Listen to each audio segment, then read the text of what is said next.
Well, welcome to the College of Complexes. This is our 405th meeting since we started in February 2009. Anybody hear me? Yeah, I hear you. Okay. I'm hearing. We put a speaker on every week, a different subject. We require a speaker to take a position on an issue or express a point of view. They have to be for or against something. We don't care what it is. We give them an hour to make a presentation. They go over an hour, we cut them off. If anybody interrupts the speaker, we mind the interrupter. That we listen only one fool at a time. That's our rule. And then we have questions and answers of the speaker from the audience, which is, well, not speeches, just questions and answers. And then we have remarks, rebuttals. Everybody in the audience that wants to gets 5 minutes at the podium here to respond to the speaker said for or against. Our speaker gets the last word, gets a comment to close the meeting. That's how it works. But before we put our speaker on, we have time for announcements. Anybody have any announcements they want to make? Now's the time. Speak now or forever hold your peace. You got an announcement you want to make? Susan, you got announcements? No? Anybody got announcements? No one else? John? No one else? I just said, it's my birthday 2 days ago, so anybody wants to buy me another Corona? His birthday 2 days ago. Anybody wants to buy another Goldy? Take up a collection for that. Mine's in a year from now if anybody wanted to take consideration. Oh, look, she got it. Okay, on March 31st, Mavis Police will be talking about on the issue of increasing missiles, guns, and uniforms. It's on your itinerary. I'm not going to read all this. And what's her name again? Mavis? Mavis Police. And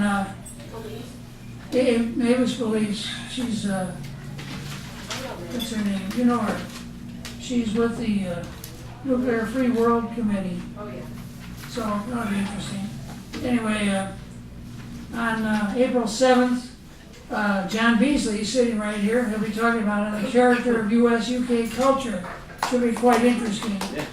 If you read this, you'll find it's very humorous. Anyway, making the Affordable Care Act, ACA, more efficient. That's on April 14th. And Calvin Bluette, he'll be talking about that. And on April 28th, the global status of human rights. It's Dr. Rick Halperin. He was the first speaker we ever had here. And he's quite a guy. Anyway, he'll be here on April 28th. On May 5th, Gene Lance. 21st, is that covered yet? Ed Meyer was going to be on the 20th. Now it's open again. Okay, 21st is open then. The 21st is open and May 12th is open. So I had the 21st covered till today, but the guy tuned out on me, so. Well, it happened. It happened. So anyway, I'm glad at least he told me, so now I don't have to wait till the last minute to do something. So that's how it works. Anyway, our speaker tonight is Dr. Dennis Herlihy. He's going to talk on the importance of understanding the distinction between service dogs and emotional support animals. He's practiced family medicine practice until a motor vehicle accident ended his work due to a traumatic brain injury. Now, many years later, he is partially recovered, and his abilities to speak, write, and be halfway social and walk are largely due to a petulant service dog, Chewy. Daniel will argue that service dogs are largely misunderstood, and he has found his calling in advocating for the disabled and service dogs. Moreover, Daniel has expertise in injuries and diseases above the shoulder, which includes dermatitis, I got that right? Dermatitis, PTSD, strokes, and many others. He will have Chewy present as well to answer your questions and offer his insights into how he heals you bi-peds. Goldy, you guessed it, a goldfish, will also appear to advocate for the emotional support animal. Daniel will show that emotional support animals, comfort animals, and therapy dogs are not service animals under Title II and Title III of the ADA, as the animal may or may not be specifically trained to perform tasks for a person who has a disability. He will argue for the importance of your ears and voice being needed to understand how service dogs affect your life, the life of someone close to you, the medical research for improvement and maintenance of many health issues, the definition of service dogs, and how to obtain one. Daniel contends that all three of them. Hope you join for an informative evening of fun, and please bring your correlate having a backbone friends as a hearty discussion among animals is predicted. Good time. So without further ado, That's what I'm. he's also writing a book, I understand, and that should be out, I don't know when, but forthcoming. Chewy? Chewy, A Doctor's Tale. T-A-I-L.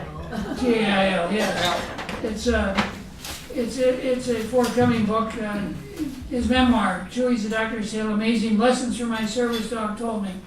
Anyway, without further ado, please give a very, very warm welcome to Dr. Herlihy. Thank you. Daniel Herlihy. Right. Well, I like that introduction. Can you hear me? Because I probably do move around. I have an Irish voice and you'll be able to hear me. However, I love two things. I love the introduction because Tom said I had diagnosed with dermatitis, which means inflammation of the skin, which is great because he's supposed to say dementia. But nevertheless, I got that. He also called me an actor, which in a sense that's true. But anyway, listen, it's an honor and privilege to be here. I have a pretty dramatic story, but I'll try to introduce some humor on it. And so, who am I? Well, yeah, I spent a lot of time in Texas, but I was born in Spain, grew up in Ireland, but I have a Irish accent when I'm back there. And my service dog almost was called Guinness. But in thought that was too much. Chewy is actually a name you hear in Mexico, and it's actually diminutive for Jesus. But you can't really, unless you got a big wooden cross in your pickup truck, you can't really call yourself Jesus if you're doing construction or something of that sort. But, okay, so let's begin by saying I'm not a sitter, I'm a mover. And so I have a story to tell you. Let's see, did I forget anything? No. So I have a story to tell you. It's pretty dramatic. So, let's set the scene. Let's set the scene. I went to University of Dallas. I have a hardware bachelor's degree. I went to UNT for some 2.5 years of graduate microbiology. Then I went to med school in Fort Worth. And then I did 2 courses short of an MBA at the University of Dallas again. So that's a lot of degrees, a lot of learning. That's 6,000 medical words at least. And then, so I had my house, my beautiful wife, my house, near the Las Colinas golf course until I was driving down 65 miles an hour trying to get back to my practice from Santa Fe Mountains. Someone left a bunch of hay in the road. I hit the hay, the bundles, and my car did the old skid off the highway, and I, in that car, just sort of tumbled down the mountainside. So where did that lead me? This might be shorter than that. So it left me with a lot of problems, acute injuries. So what were those? Well, I have to say, by the way, I know this isn't going to shock you because people are not, there were somewhat, in the geriatric, and I tried to find I think I found my tribe because I was pulling into the disabled spot and there wasn't any left. So I think I'm on my tribe. So I have to say something graphic, and I hope if you've been disabled, then you may know. So I got scalped with the glass. I got a traumatic brain injury. I'll explain in a minute. I got hurt, tore so much I had bilateral hernias. I had no pulse here.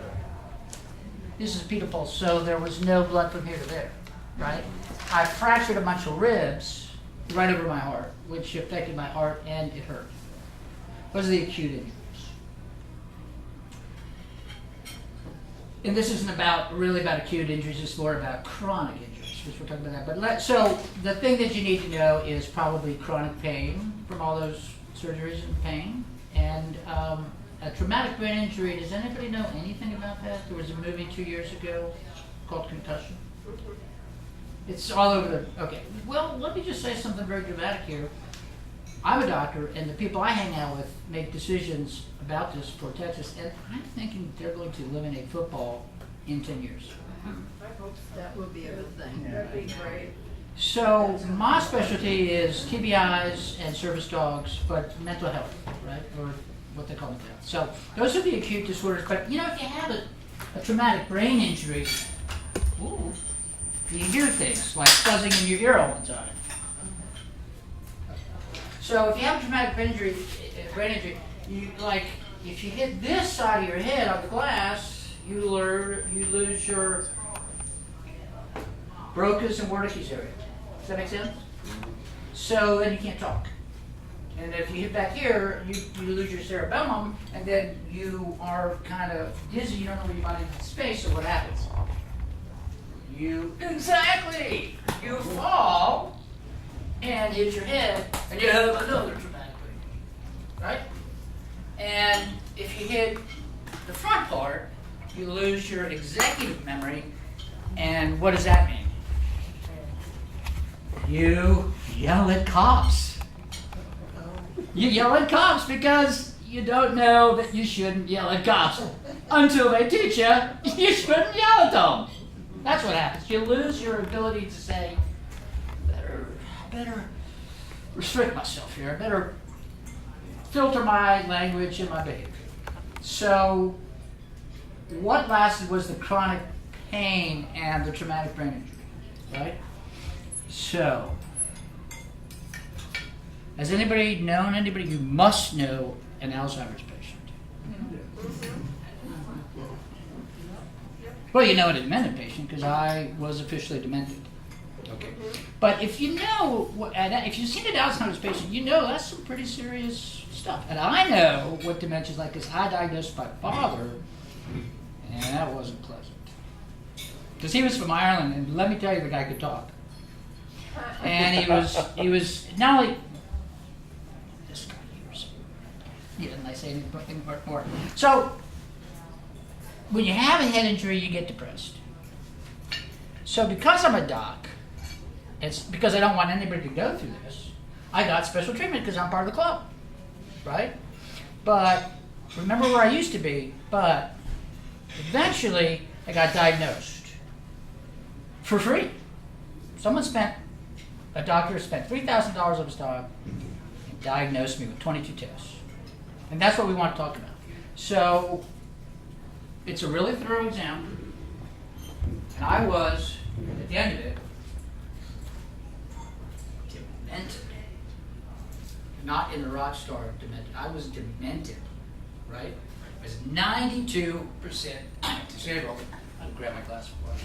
92% disabled physically and mentally. And worse, because I diagnosed my father with Alzheimer's, and I had a gene, I was going to what in 2 years? Starting off demented, and my future is what? In 2 damn years. So, what would be the thing you do that's logical if you're a scientist and a medical person and you know just how difficult this is going to be? What would, let's see. Suicide. I knew you were about to say that. Yeah. Yes, of course. I'm not stupid. It's just I'm in for lots of trouble with suicide, right? So, it gets funner. So, yes, that's a logical thing. So besides the DNR tattoo, do you remember supposed to take tattoo that I got in nice Gaelic Book of Kells lettering with the vines and the long dogs. Besides that, I knew how to kill myself because in medical school I went to we had a big lab, pharmaceutical lab, where you play with chemicals and anesthetize dogs, and you see how verapamil works and medications work. And at the end, you learn how to euthanize them. Yeah, do that. So I knew how to kill myself. So I said, because I'm a doctor, I do one thing. I'm going to be a good patient. I'm going to go and talk to UT Southwestern doctors and say, hey, I'm going to kill myself. Just to see what happens. Okay, so what happens is it was kind of amusing. This guy is a second year internal medicine resident, which means he's really young, and he was totally freaked out. And just like, and he just froze at his keyboard for 5 minutes, and then he said, well, he didn't say anything, but he left, and then what I call the gray-haired, long coats come in, like the cavalry, right? And they're nervous. Why are they nervous? The suicide is not. They don't want to have that on their watch, and they sure don't want someone in the club killing themselves on their watch. Oh, what are we going to do? Okay. So here's my options. We're going to put you upstairs in the locked center because you're a harm to yourself or other people, right? And then we're going to increase your meds, and maybe we'll let you out. We'll reevaluate in 3 days, and we'll let you out in 30 days. Maybe, right? We'll stand up. So, interestingly, from medical school, the medical student, who of course doesn't know that there's protocol, says, service dogs, service dogs are pretty research service dogs. And they keep saying, until he makes a point, he finally says, hey, look, I'm an Iraq vet. I've been through this situation, and my service dog helped me. That's when they started to listen. So then they realized this was a little older medical student and had some experience, and they say, okay, you're on. You get this guy a service dog, make him sign a suicide contract, which means that if I decide to kill myself, I'll give you 48 hours notice, and we increase my depression. So a month and a half goes by, and this guy says, look, I really know how to do this, but I got the service dog for you. He's a seizure alert dog, and he hits your head, so he's got seizures, but he's not quite trained. So, you know what? I'm going to make lemons into lemonade. Why don't you train the dog from where he's at? Because when you're depressed and you get out of your own head, that's one of the first signs that people are getting over depression. That don't think about themselves. So, this is a pregnant pause. Anybody's information? So, let's think. So, I got the dog, which is 17 pounds, pain in the ass. At this point, what's happened to me? Can you guess? Head injury. Oh, let me tell you about it. Let me tell you how demented I was.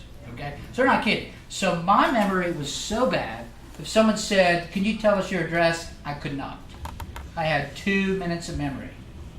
Okay? I go, yeah, here's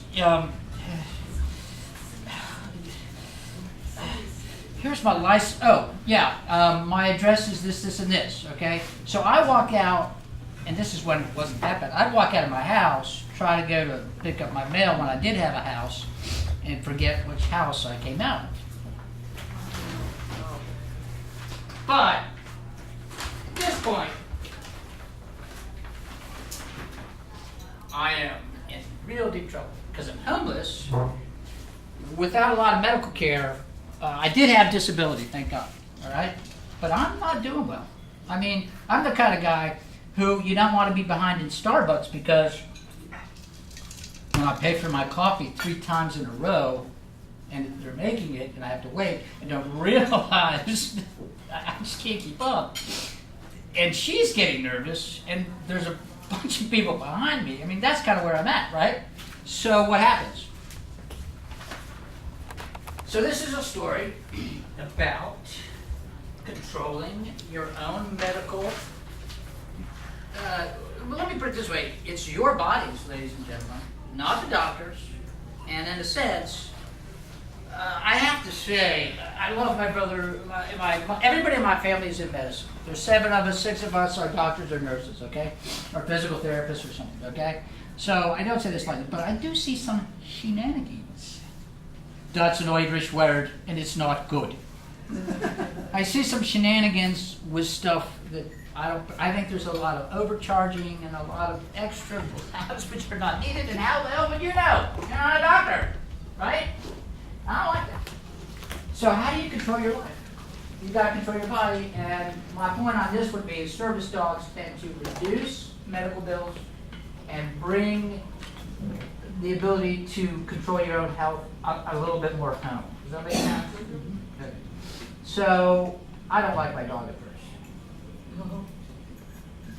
Because I'm homeless and I got a world of problems, and this is a big pain in the ass. But now he gets me up in the morning, and he has to go pee. And I have to get up too. And I have to go walk. So, what does that mean medically? I don't have a pineal gland anymore because that's the day and night thing, okay? So I'm living at night, but now I'm in the daytime. And I'm walking my dog and going like, this is a bunch of strange people here. I've been homeless for 3 years. I don't know what neurotypical is, okay? I'm walking my dog like, oh, people are going to work and people are dressing differently, and this is a whole different world. Because when you're living at night and you're homeless, I mean, basically you're dealing with people who are nefarious. Tom can explain that big word later. Nefarious. So you're looking at these lifestyles that aren't particularly healthy, nor they're not neurotypical, okay? So my dog gets me up in the morning, and now I understand the difference between day and night, okay? Now I'm surrounded by normal day people.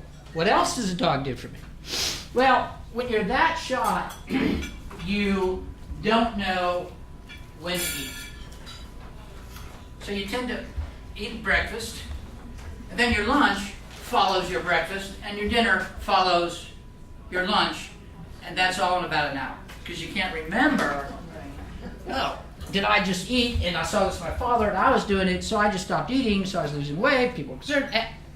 The dog got hungry, scratched at his food bottom, I'm like, maybe this is a sign from God that I should feed the dog. So I fed the dog and said, well, maybe I should eat too.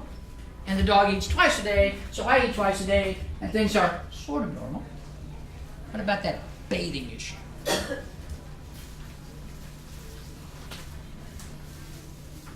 The dog smells, and even I can say, it's a smelly dog. So what am I going to do about this? Well, what am I going to do about this? I'm homeless without a shower. Same thing as this guy told me to do. This guy's a smart guy. He said, save up your quarters, go across the street, go to the truck stop with the cleaner, okay, put 6 quarters in, and then spray the dog. And start with soap, and then non-soap, and then wax, and then some kind of non-wax thing. And the dog, in fact, loved it because the dog thought he was fighting the devil. He loved that. And the dog looked really good if I remember to put wax. Now, the really funny thing is, I have no sense of appropriateness. Gone. Okay? But, so I don't know that this is embarrassing. In fact, embarrassment just doesn't occur to me. But I will tell you, I was like, how come every time I come over here on Saturday morning, there's all these little Mexican kids waiting for me who climb out of their father's cars and just look at the gringo and they're just laughing hysterically. Which was like, I didn't get that that was unusual, but it was kind of funny when I think about it later that I was like the entertainment for the Mexican community. Because this crazy gringo, and they didn't think the dog was so odd. Then again, this was smart of me because it's like, oh, I'll just put on a bunch of clothes and I'll wash them at the same time. And take myself, so I clean myself off and my clothes at the same time. So that was a brilliant idea. If you're demented, it certainly sounds brilliant. Brilliant. So, but it was entertaining for the group. So let's see, we got food, bathing, socialization. Well, I could throw out a couple things, but socialization. Now, what I'm trying to do is tell you what a dog really does for you. I read a bunch of books now that I can read, and they all seem like stories about these heroic dogs, but they're all third person or something like that. I wonder if people are really getting, are people giving you a medical viewpoint? Okay? So I can't read too well. I can't write very well. And I surely don't dress too well. So I'm, in psychological parlance, I'm not a socialized individual. I'm not going to go get a job tomorrow. Because I don't know what socialization is, but I'm also invisible. Because, why am I invisible? You're a straight person. Straight person, older, gray hair. Irish. The Irish are disdained in this place. It's just horrible. I did many attempts to get my passport. Anyway, yeah, so I'm invisible, but suddenly, guess what? People are paying attention, and when people are paying attention, then I gotta pay attention. So people are paying attention, and people are talking to the dog, and they say, Chewy, that's a great dog, blah, blah, blah, etc., etc., etc., etc. Chewy, Doctor's Tale, book I wrote. I'll throw that in there for a little break. Okay, so what happens? One of the guys I met, a wonderful Jewish guy, very well dressed, he's a statistician. He knew I was a doctor. He had a PhD, and he sort of, typical of what people would happen. And he would say to me, Daniel, you're not very loquacious. And I would say, and then I would say to myself, loquacious, loquacious, loquacious, and I would repeat words that I'd never heard before. Loquacious means talkative, and then I would learn what loquacious means. And that's how I built my vocabulary up, right? And then after I got my vocabulary up, then I said, eventually it occurred to me by osmosis, well, maybe I should dress like my nice Jewish friend over here who has, forthcoming loafers in red. Didn't go that far, but I kind of got that I was supposed to dress a little differently, behave a little differently. Now this took a long time. So you got the eating, the bathing, socialization. And socialization is a big deal because I actually got a psychologist to teach me this. And they charge a lot of money. So in terms of monetary value, to be socialized costs the government a lot of money. I know you're concerned with your Medicare. All right, so what else happened? I'm just trying to give you the... well then, of course, how could I be homeless because my dog was hot? So I lived in this trailer that was not fit for human behavior or human sustenance or something of this. So it was condemned. So of course, what did I do? I took a long cord that was black and ran it through the ground to another trailer and snuck up under there and got me some electricity. And then I took my disability money and bought a fan, and I was in heaven. Right? So do you see where this is going? So now I got a fan, and because not for me, I don't even know enough to be hot, but the dog needs it. Right? So I'm doing these things for a dog. So 4 or 5 years later, all right, so what else? Oh, here's good. You ready? Grab your tissues. So here's a really good one. I'll end with this and then move on to the suicide thing. My girlfriend, I don't know what the universe, there's connections in the universe that will make sense to me many years from now. But I'm dating a wonderful woman who's very supportive, but she has brain cancer. So she's going through everything that I'm going through, but in reverse. I'm getting better and she's getting worse. But everything that I went through, she's going through. And so what does the dog do for her? Well, quite a lot. The one thing I will say, eventually she gets so bad, I cannot talk to her. She has a Broca's area, parietal. She has a cancer here. She can't talk. She can't text. So how do we communicate? This really affected me. She's not understanding the damn thing I'm saying. And I gave her lots of medical advice, and it's not taking. So how do I communicate my feelings to her? I don't. I say, Chewy wants to tell you something. So I convey my feelings as an Irish ventriloquist through the dog, which she magically listens to. Not me. There could be some husband-wife partner jokes here, but I think we'll refrain. This is interspecies thing, so. And that works really well. I think, I want to tell you, so that's a super big help because I just don't know what to do with this woman, right? But my dog becomes her service dog. She has seizures in the whole 9 yards. So, I know this is fairly short, but of course, I'm trying to tell you some of the really daily things, and I have maybe 20, 30 of these things. I put them in the book. And speaking of, the neurologist said, Herlihy, you're pretty out of it. In fact, when he gave me the dementia diagnosis, it was kind of funny because he did this for free and he was crying when he tried to give me the diagnosis. And I, of course, knew something really bad was coming. So what was my reaction as a demented person? I started to do this, and I started, he's like a psychologist. And so I started to walk around the couch, right? And he actually tackled me, threw me on the couch, and sat on me, which his secretary said was the event of her life because she had never seen 2 doctors in a Greco-Roman Olympic-style wrestling match. But that's a doctor for you. That's what I consider a doctor. He sat at me and said, "You got to hear this. You're demented." Okay. So, can you imagine my difficulty with thinking, and how difficult was it 2 months later when I said, "Chewy, what about this suicide thing? I don't know how I'm going to do this. My family," who abandoned me, by the way, because they always do, by the way. You might want to know that. My girlfriend with the brain cancer, what do you think the first thing I told her was? "We're going to leave you." What happened?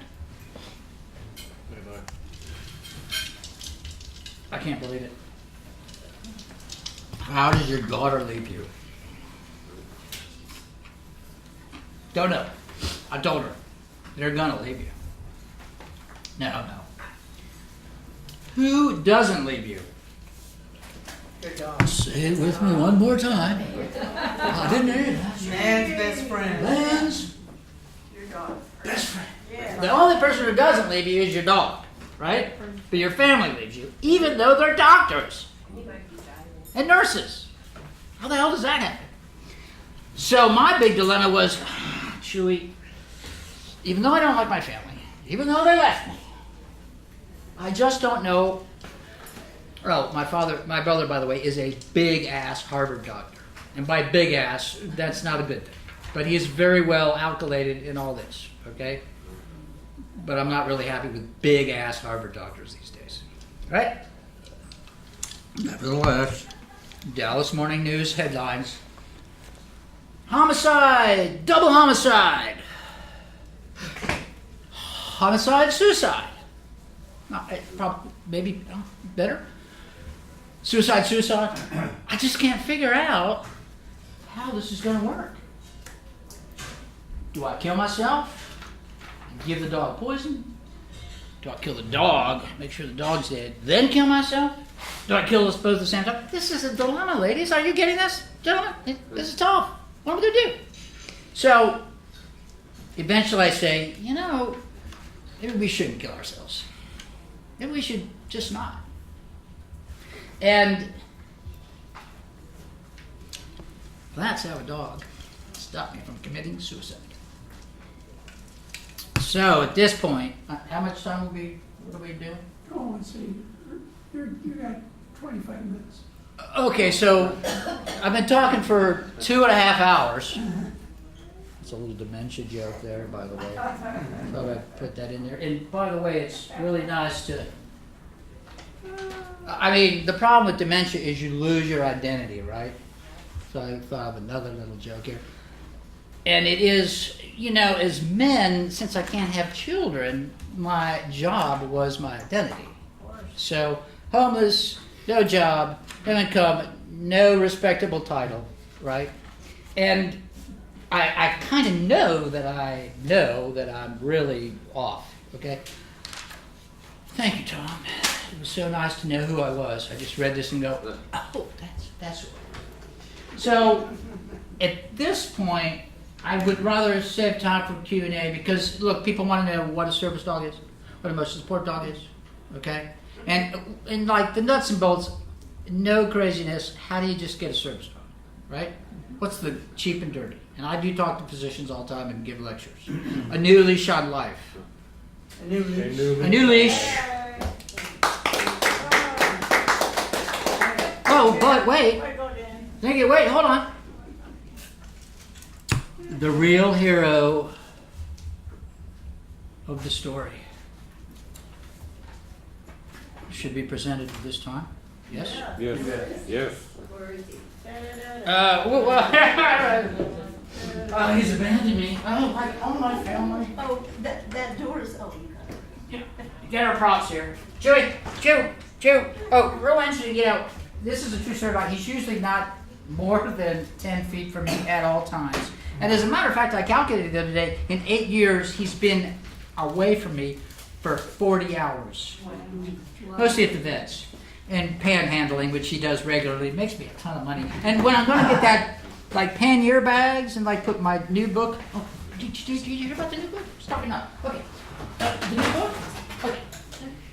So my neurologist said right, and it really did help. I did organize my brain and dealt with my PTSD, but it did take about 5 or 6 years, and I actually have 3 ones coming up. But this is the fun one about Chewy, and it's from a medical point, and it's pretty humorous. I did some proofreading. People were laughing their ass off at the suicide section. That's a good sign, huh? You don't really want to be bummed. Okay, so hold on. The hero of the story is, and then I'll hand it over to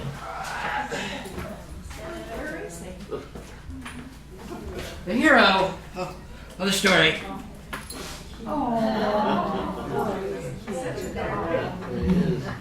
Can you see why I got a lot of attention from women?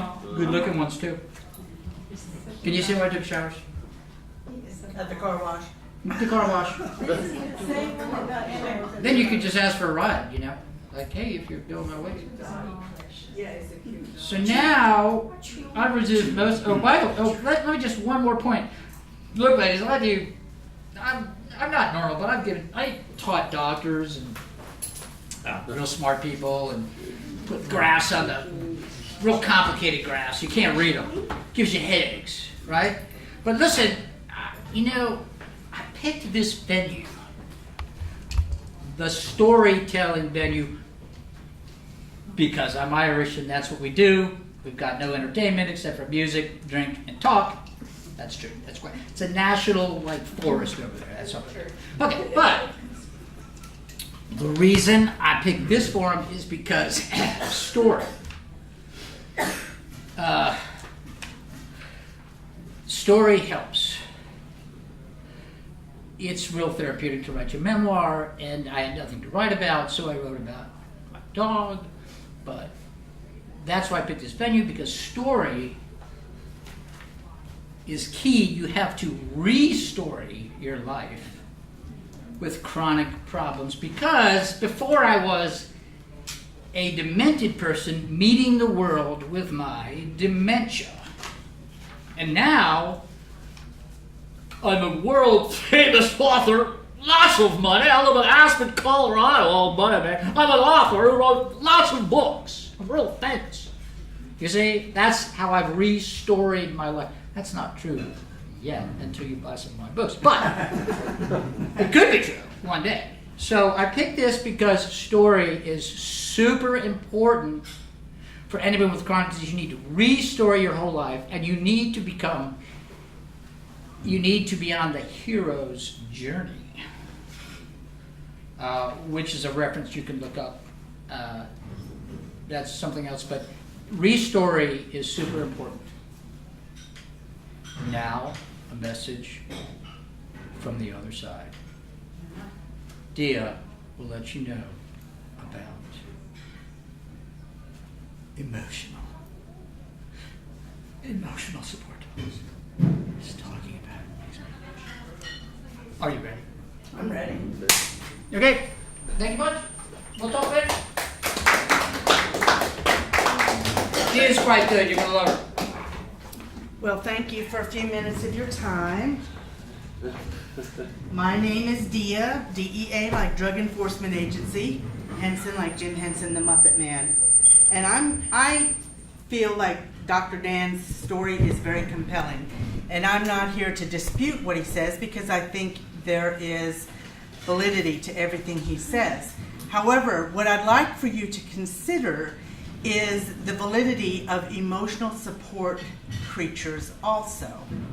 Now, dogs are great. I love dogs. I've been a professional dog handler. I have had dogs all my life. However, there are some issues that come with dogs, and the news will tell you about that. Dogs in airports with biting little kids because their parents aren't paying attention and they get in a dog's face. Dogs who come to visit your house bringing their fleas and hike their leg on your chair or leave you a little present underneath the dining room table that you didn't know was going to be there. You have to walk a dog. You have to get all kinds of shots for dogs. You have to take them to the vet, and Lord forbid anything happens and then you get so upset. Now, you know, my original billing was that I was going to bring Goldy. I'm very sad to tell you that Goldy did not make it. Goldy went down the giant flushing tube. Yes, the goldfish. But I have a new companion that I want to introduce you to. And I love this guy because he likes reggae music. And we dance together and we sing together. Now, I'm not picking up chicks or guys with my goldfish or my new pet, which I'm going to reveal to you. His name is Rojo, which means red in Spanish.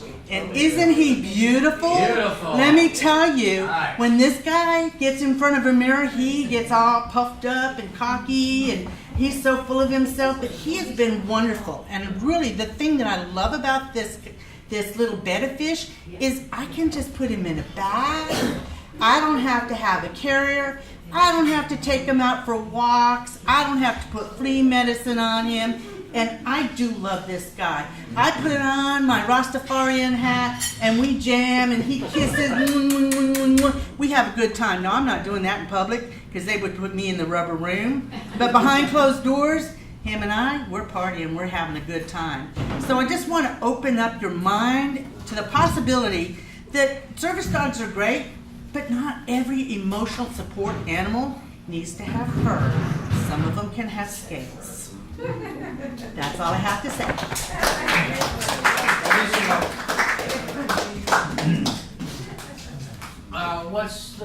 What do we do now? No, Is this, we take off our clothes now, or is that no, like? No, that's the other party. we get to, people have to ask you questions now. Where would be the best place? Oh, right, Oh, yeah, gosh. those links, best place. This is so prestigious. Well, Who wants to be first? You want to be first? I was just curious, what part of Ireland is your family? my family is from Skibbereen, which is West Cork, 52 miles from Cork City. Half my family's still over there. My grandfather, I didn't know this business, but I grew up in this environment, but all the old books I had, there was this maybe 10 people, and half of the people in the picture had my last name, and inevitably the guy in the middle of the picture was called Michael Collins, and if you know who he is, he's sort of the George Washington of Ireland in 1916.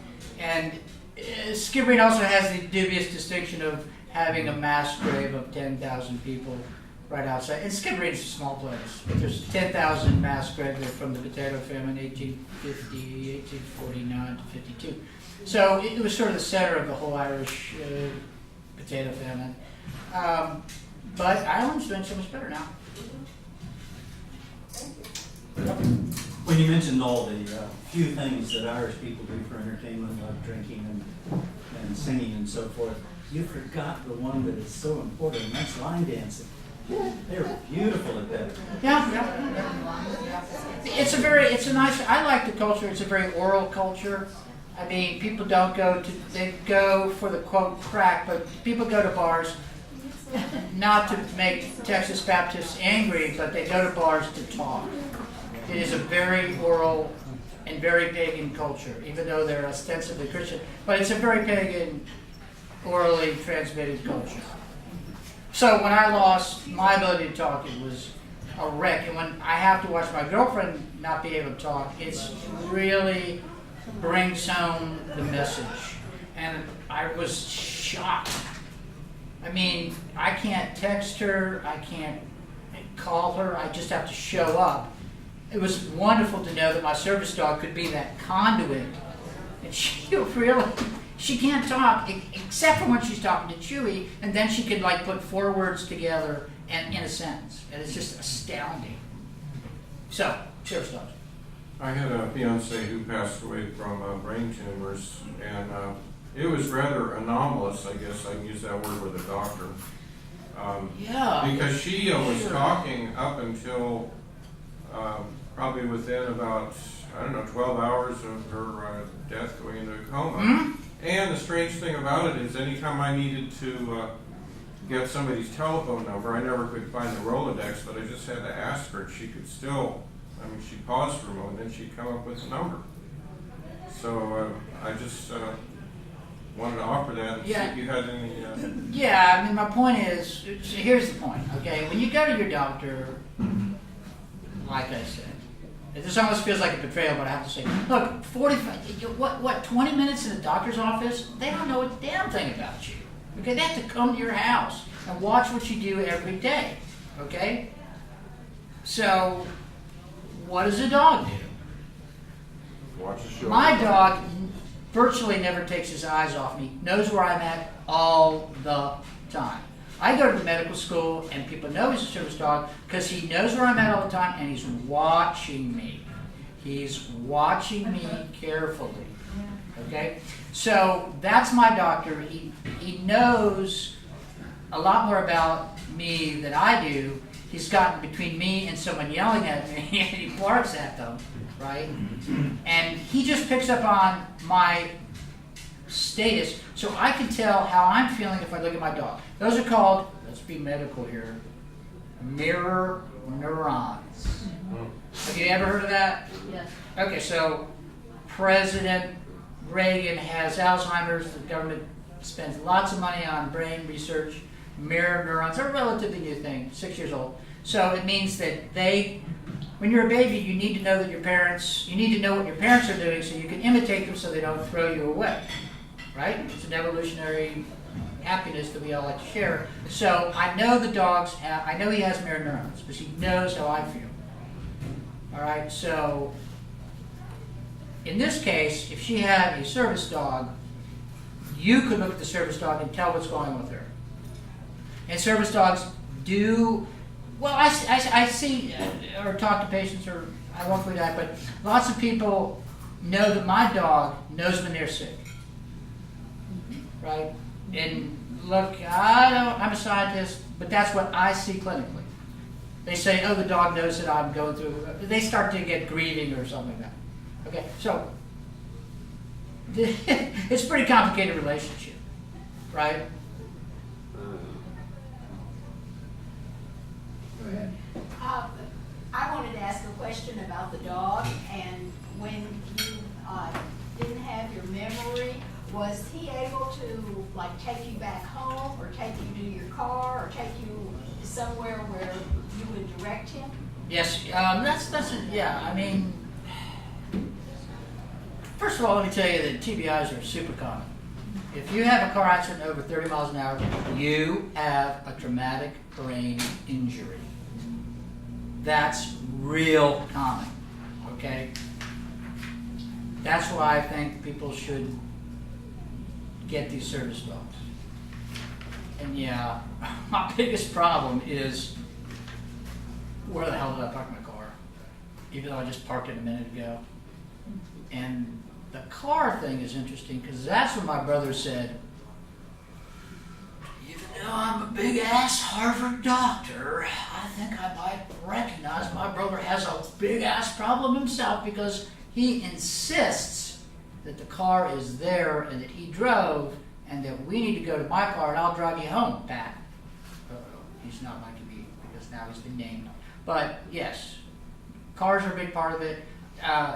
Now I can tell Chewy where did I park, and he knows. And this also came up when I visited my girlfriend in Parkland, and she had a 15-inch scar on my head, and I was out of it. That's a big scar. And I just got PTSD and didn't know where the hell I was.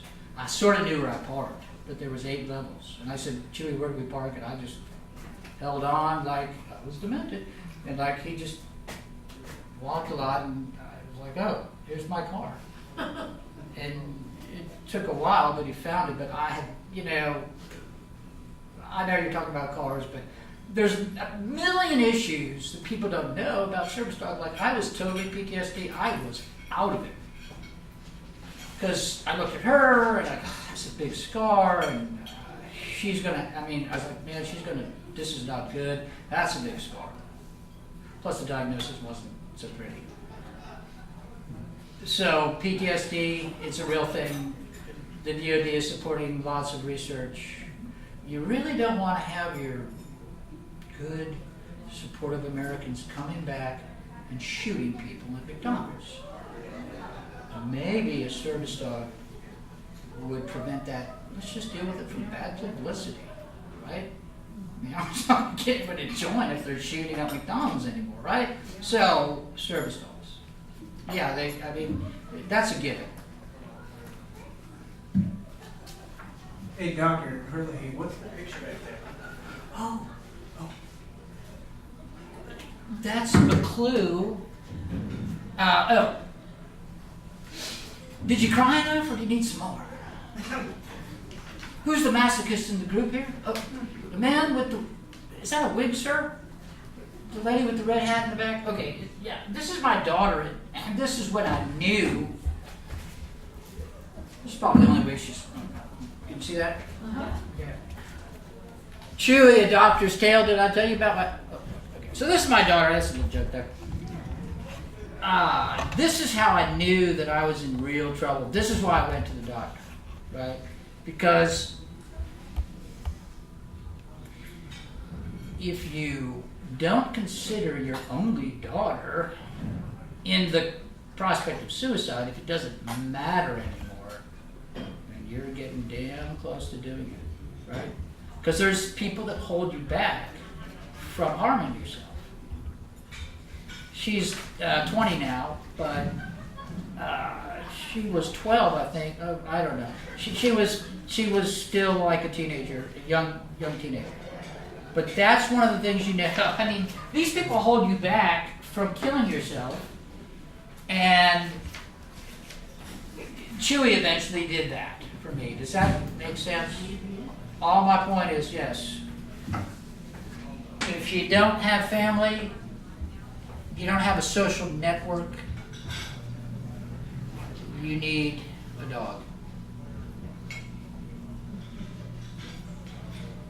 And maybe if you do have family and they abandon you, you need the dog. Get a big dog so you can sick your dog on your family, is what I've always said. And the Spanish command for it, since I was born in Spain, is, listen carefully, crotch alay. And then point, about midsection. So how did you get hooked up with your service dog? Right. It was the medical student at South. Okay, look, I don't know where people go for their care, but I go to UT Southwestern, quote, Parkland, because they're the best.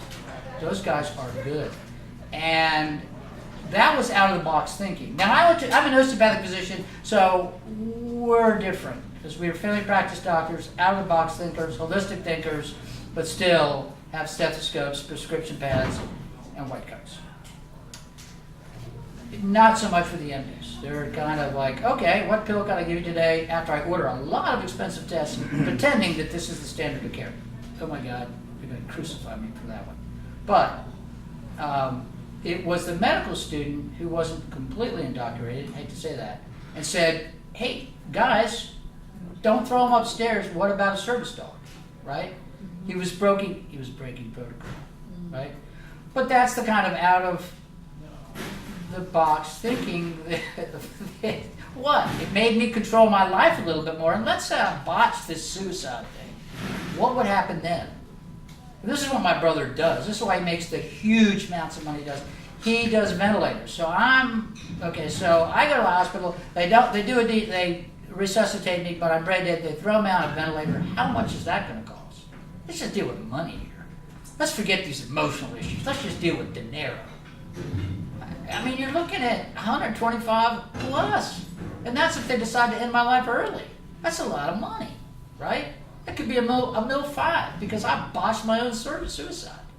Do you see how these dogs can just reduce our consumption of medical goods in a million different ways, as well as bring our care a little bit back to ourselves? Because it's my feeling that all this technological stuff, all these apps, they're going to come out, and guess what? If you're a diabetic, your doctor isn't going to call you. You're just going to put this light, like, oh, what am I running today? Oh, okay, I'm 75, man, I overshot it, or I'm 225, I need to, all these apps are going to make us more independent, okay, of relying on a healthcare system that forgets who the property is. The property, your body is your property. And that's a pain in the ass because you have to be responsible for it, right?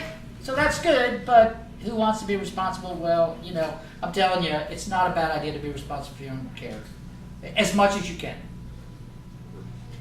And like maybe a dialogue, which is a two-way street with your doctor, would be more, right?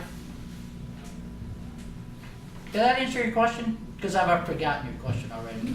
Because that dementia hasn't cleared up completely. Oh yeah, the medical student.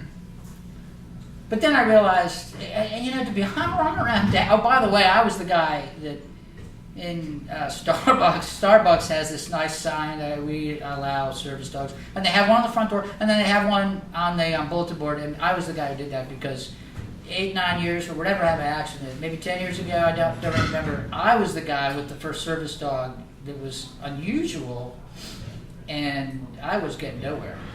But thank God I didn't have my executive function because I would love to yell at people at the top of my voice.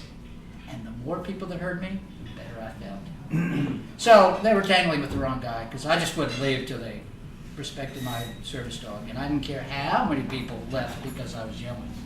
Because I didn't have that judicious... Now Chewy keeps me alive.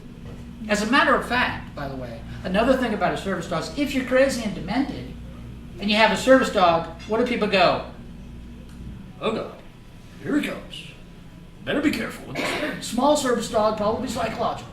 So the big ones are for like ambulatory stuff, like, right? But a small one is generally, and I tell cops this all the time, see the small ones? That's the dangerous guys, okay? Because they can't control themselves. And they have mood instability like you can't believe. They will turn on a dime and yell at you because the coffee isn't exactly right, and they will yell loudly. And further, they enjoy it because they have nothing to do except for get mad at all the frustrations their life are bringing upon them. So they love it. So Starbucks said, all right, Dr. Herlihy, this is about the 1500th time, and you've cost us this many hours, no problem. So anyway. Yeah, next question. So actually, because of the brain damage, you had memory impairment. Oh, but right. But it really wasn't Alzheimer's then. No. So remember, ladies and germs, there is a million types of dementias. Well, not a million, but there's many types of dementia. The ones I get, after 30 miles an hour in a car accident, I don't care. I tell everybody, this kid, are you crazy? You had a car accident over 30 miles an hour. You have cognitive deficits. You don't know that you don't know. So get an EEG and figure this out. Okay? So, I'm sorry, so cognitive, what was the question? Well, okay. Well, there's a lead-on follow-up question, which is, when you have this sort of brain damage, what is the normal preferred treatment other than service dogs? Good question. Medication is a good idea. All right, so let me be... okay. So now that, okay, this is a two-part question, but I'm a doctor, somewhat traditional. I believe in medications, okay? So the traditional medication, first of all, it's a very complicated disease. Very complicated. Depends on what got hit, right? So I went, and that's what doctors, if they're good, okay, that's why no one does this. It's too damn complicated. So I went forward, hit my head, frontal area, went sideways, smashed my bronchus, right? Then towards, and all my white matter got ripped. You gotta know that. Went back like this, stretched my spinal cord, hit the cerebellum on the chair, and then crushed down like this, and then the car crushed me into a little bit of a pretzel. And you gotta know that science, because those physics, if you have 1,000 pounds of energy coming here, 500 going out there, where's the other 500? It's damage. And the brain is really complicated, right? So that's what doctors like to say. It depends. Depends. But you gotta say it like you're real smart. It depends. Say that, solves all problems. Okay, so traditional medicine, yes, mood instability, slap them on an anesthesia medicine. They need to cool their heads down and not yell at cops. Okay, that's important. That's real important. They need professional psychology to say, hey, let's take pictures of you because I need you to realize how crazy you are, because they don't know. Okay, and then there's also a variety of other things you could do. They're depressed. Okay, they got to have the antidepressants. Okay. They're in pain, depends. Some people fall off. I mean, look, I went to the Center of Brain. Okay, well, let me give you a resource. The Center for Brain Health in Dallas is a great place. I went there for a year and a half of DOD, 1.5 mil studies. That was really helpful. They did functional MRIs to say, wow, you blew out all these sections, or you didn't blow out these sections. I happened to blow out all the sections, okay? But so there's traditional medicine, which most doctors know, but please remember this, neurocognition, Lewy body disease, frontoparietal disorders, cognitive, you could have, you're not taking enough vitamin K, something like nutritional, or you could have, a lot of people have Alzheimer's, a lot of people have cognitive or vascular problems, right? And if we're on that, here's a preventive thing. I didn't answer your question completely, but okay, so I keep up with the latest and greatest. So I go to the Center for Brain Health, go to the science lectures that no one can understand except for me and the scientists in the room. But I can tell you, this is this. So they've connected heart health with brain health. Because, what's this? What, a foot?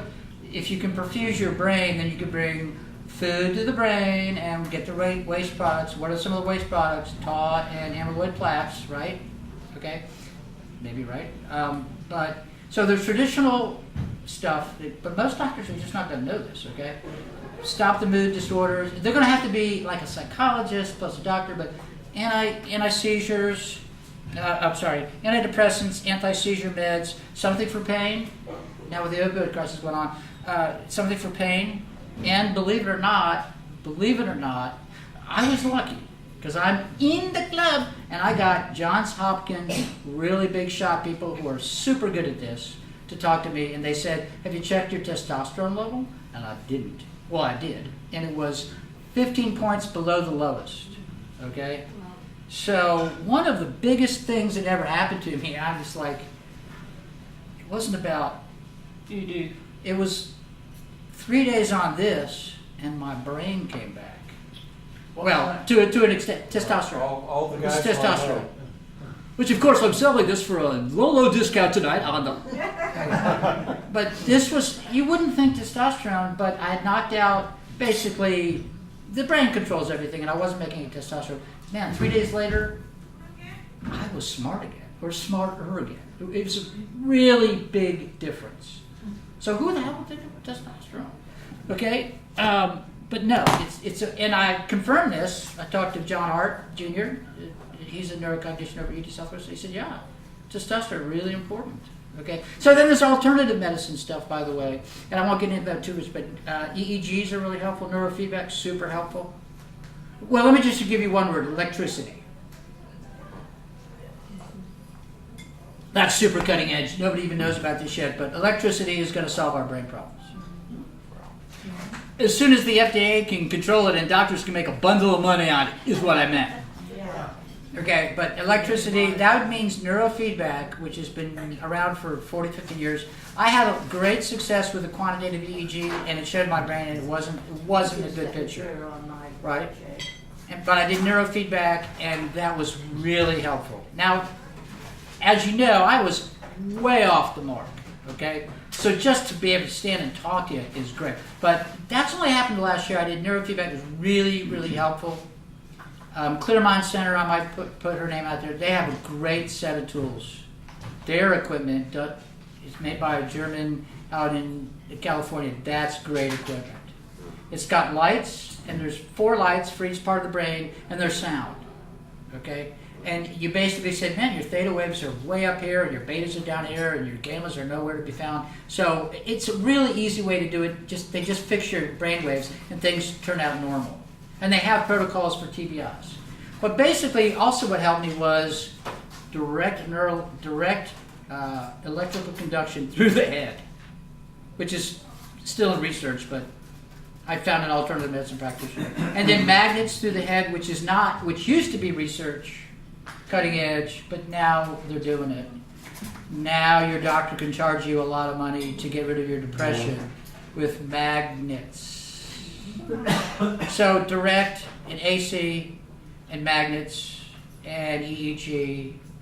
And also too, it works for pain because the old TENS unit, there's something new on the market, and it talks to your brain. So I prescribed TENS units 30 years ago. It talks to your brain and tells your brain to quit firing pain signals. So I was in screaming pain. I was screaming. And I had taken the max dose of narcotics, and I was screaming. And someone whipped this out, and in 5 minutes it was gone. And it was amazing because when you're in that much pain and it disappears, guess what? Does anybody remember pain? No, you can't remember pain. So it was like this really strange, was that me 5 minutes ago yelling? Because it's completely gone. So electricity is going to be the answer. But please, the short answer is go to UT Southwestern and talk to neurocognition people. That's a really good, people say, oh, Parkland, it's for people who aren't upper middle class with money. Nonsense. That is the place, one of the big places in the United States for this kind of cutting research. Don't go, hey, look, for-profit hospitals, that's great. You want to go to my brother? Go to a for-profit hospital. You want to get some results in cutting-edge stuff where students are still, happy to be doctors and asking questions and wondering if maybe a pill, we could give a pill, but maybe we could give something else and the pill, right? That's where you want to go. And they're all researchers, so that's where you get your really good answers. So He's doing this because I'm Irish, and he knows that whole IRA thing. He's trying to get me. Actually, my granny was from Cork, so. But anyway. Praise. And there's a Beasley Street in Cork, by the way. Very good. So someone like Muhammad Ali, who had repetitive brain bashing, is that curable, or is it just? I'm really happy I came back. I really did not think I was going to come back. And the problem is, here's my problem is, I wake up in the middle of my life. Well, not in the middle of my life. I wake up at 60 years old going wow, I kind of feel that I'm sort of normal and can maybe even get a job and do things, which is a big surprise. In the middle of, and this is a Twilight Zone thing, right? So, I'm sorry, what was the question? Your granny? Of course. Whether it could be repaired. Oh, yeah. Okay, so I'll refer you to the movie called Concussion. Right. That's really interesting stuff. And the people down at UT Southwestern, particularly Hart, I caught him talking to our governor in Texas, and they're talking about football stuff, right? So they're really nervous Because once it goes so far, you're not coming back. You're not coming back. And part of the problem is there's an inflammatory response that goes and goes and goes and goes and continues to destroy you. Does that make sense? So here's another thing. Heart, and don't forget inflammatory reactions. So I take my turmeric, my curcumin, right? Because taking a non-steroidal anti-inflammatory might be good, but they can also cause problems like eating your stomach around, and they can, Celebrex, for instance, gives you heart trouble, and I already have some heart trouble because I broke all those ribs, which like crushed my heart, so now I got an electrical problem. But no, after a certain amount of time, you ain't coming back. And trust me, I met a guy the other day, and he didn't know he had a TBI, and I said, "Are you kidding me?" He didn't know. I said, "You didn't ask for any help?" And this guy's 36, and for 20 years he's been disabled. And he's like, "What the, you didn't ask your doctor for some help here?" No. So I read him the Riot Act. It's a really strange, complicated, insidious, weird disease, but yet. Yes. Question. I've got a question here, and actually it was a comment to John's question, and then a question from that comment, is I do have brain damage. Uh-oh.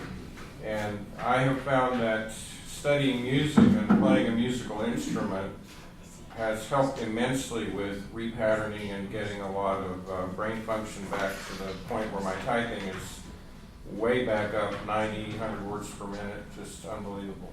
Awesome. Can I make a comment here? And I just wanted to comment on if you believe that there can be repatterning and so forth. Of course, I do take curcumin too. I mean, I eat turmeric. I want to make a comment about that.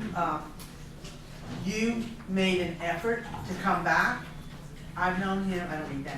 I've known him for over 5 years, and I've seen him painfully, excruciatingly push himself forward, and the life circumstances pushes him back, and he pushes himself forward again. So what I'm saying to you about this is not really to like praise him, because I do that personally, but to just throw it out there for you that if you have somebody in your world that has had a traumatic brain injury, they need a lot of encouragement to move forward and not to get frustrated, because you will, it is like doing a cha-cha. It's 2 steps forward, 1 step back. So lots of encouragement not to give up and keep moving forward. And every little tiny baby step is a victory, and you build from that. So I have a really important question. Is there anybody else who would like to praise me? Is there anybody else possibly? Well, we'll do it. We'll put our hands up. Please, any form of payment, praise, money is whatever. I do have something. This guy is right. The neurology is still coming along. They're not into music because it's probably not a pill, but. The deal is pattern interruption. That's the word you want to know, because when you do EEGs, you're interrupting the pattern that you normally do, which is dysfunctional.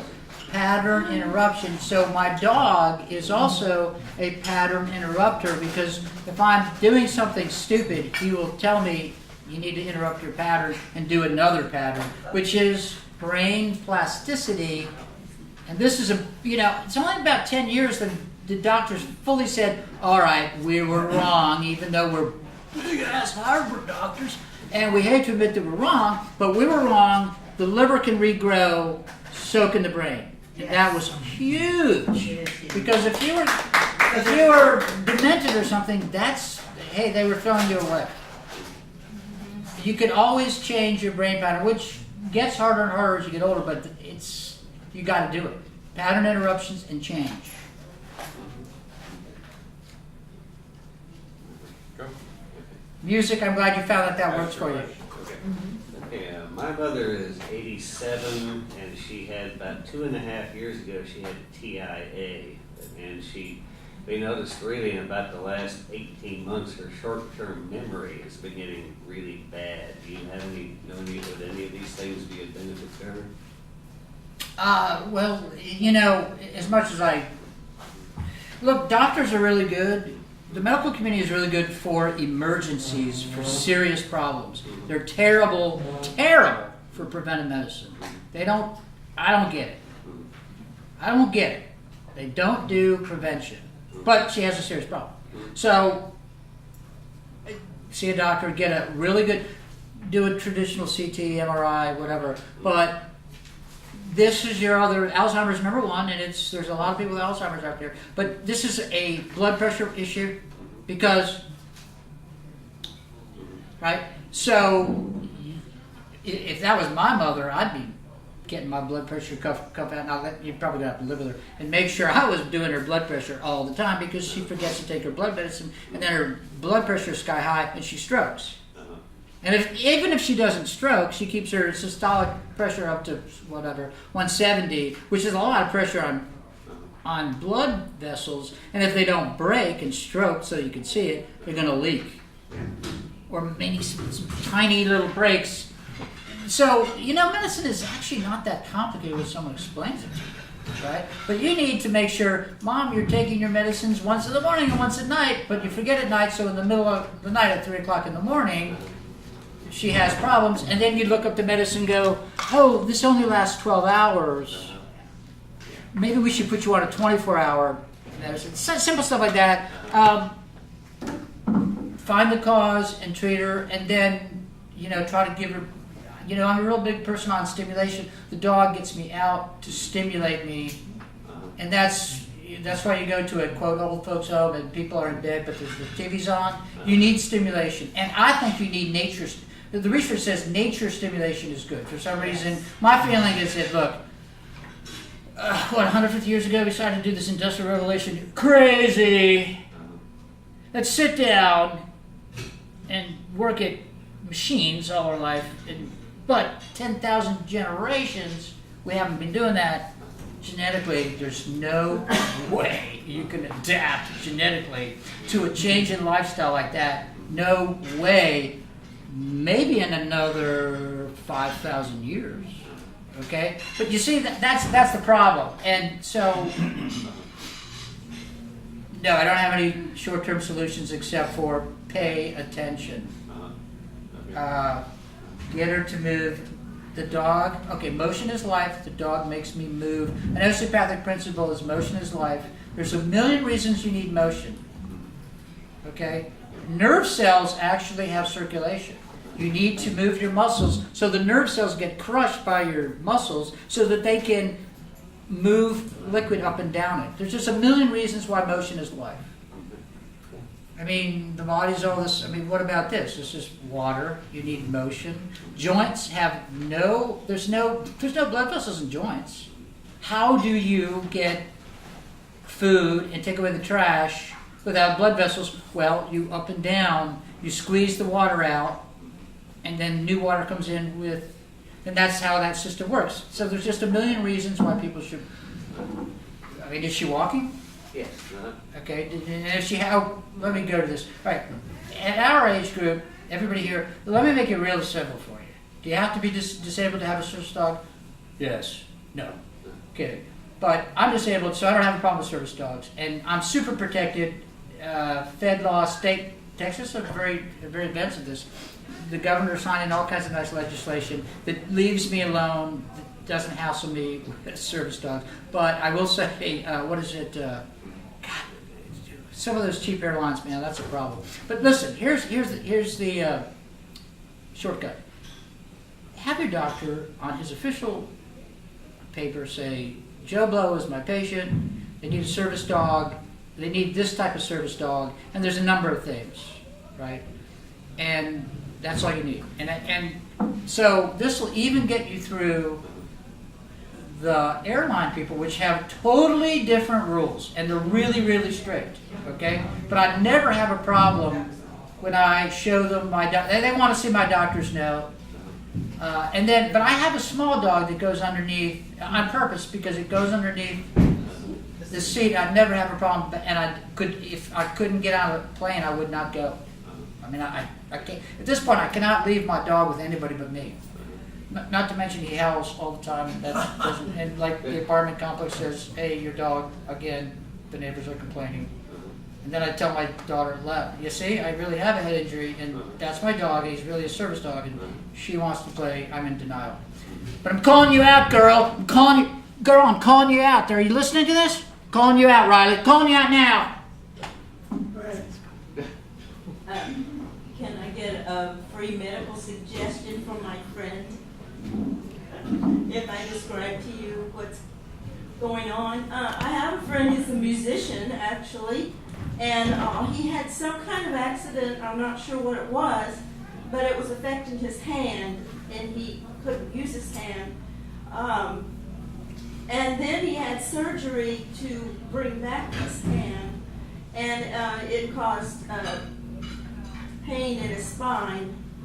And he's got to get well for two things now: the spinal pain and the hand. And he couldn't. He said, to describe how bad it was, he said he can't trust himself.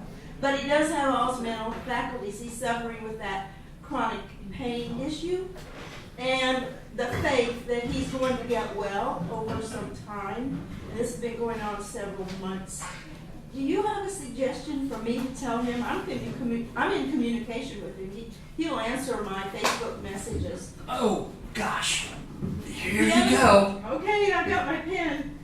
I'm going to write down. Watch this. Watch. It depends. Not the things they sell that go around here. It depends. Okay.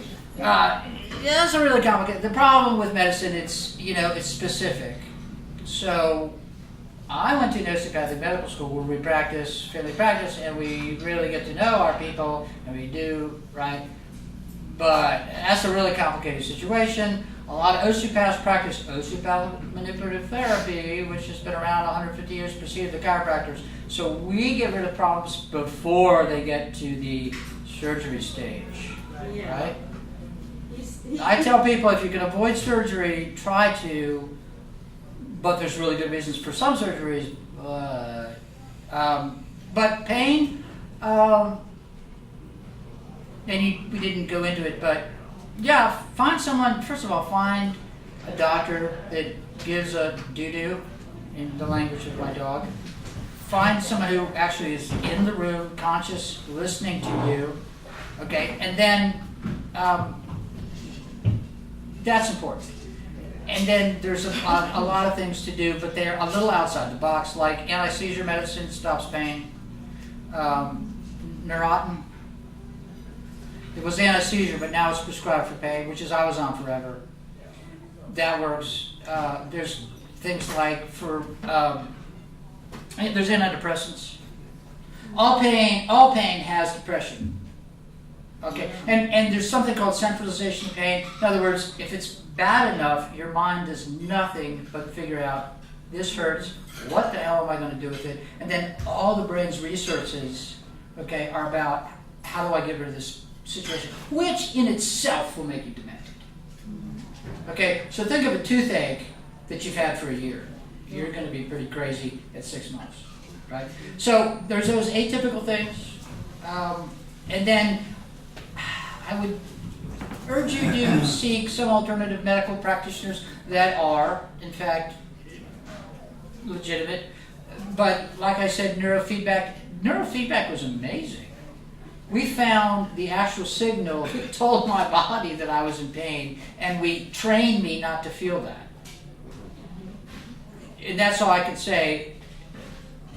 The anesthesia meds, the whole narcotic things, I get that, okay? And you won't get narcotics nowadays, okay? But so they're all going to alternatives, but anti-seizure, antidepressant, and then electricity. There's Dr. Walker does great stuff with neurofeedback. He's at LBJ and Is that Jonathan Walker?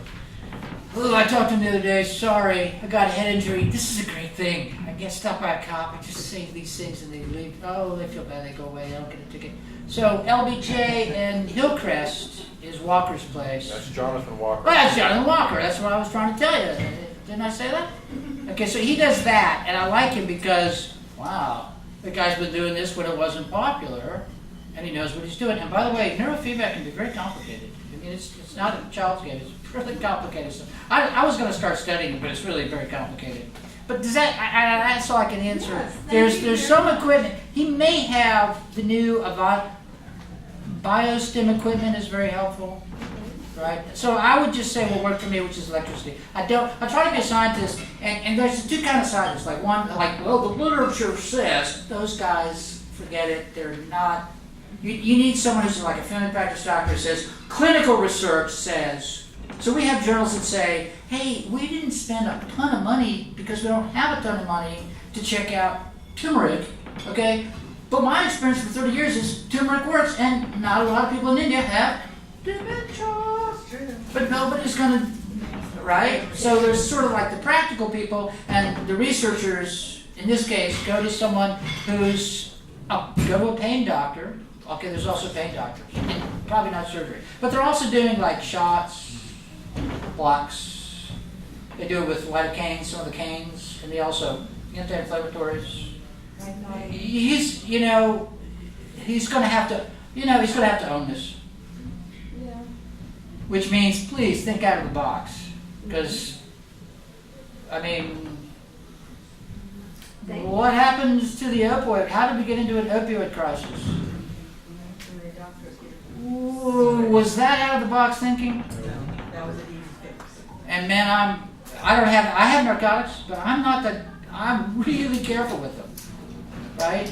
And you have to own it. Look, I mean, she's right. I was not a guy that you wanted to be around. You wanted to go to the other side of the street because I was crazy, mercurial, had no compunction about getting into a fight, didn't care how the fuck big you were. I was going to take you down. And big guy said, no, this is one of the crazy ones. They're the dangerous ones. I think even though I'm 6'4", I'm going to go this way. So you got to own it, and it's not fun. And I'm sure that's disappointing because there's no quick answers. There's just struggle. And dogs. There's just struggle in dogs. My question's about acupuncture.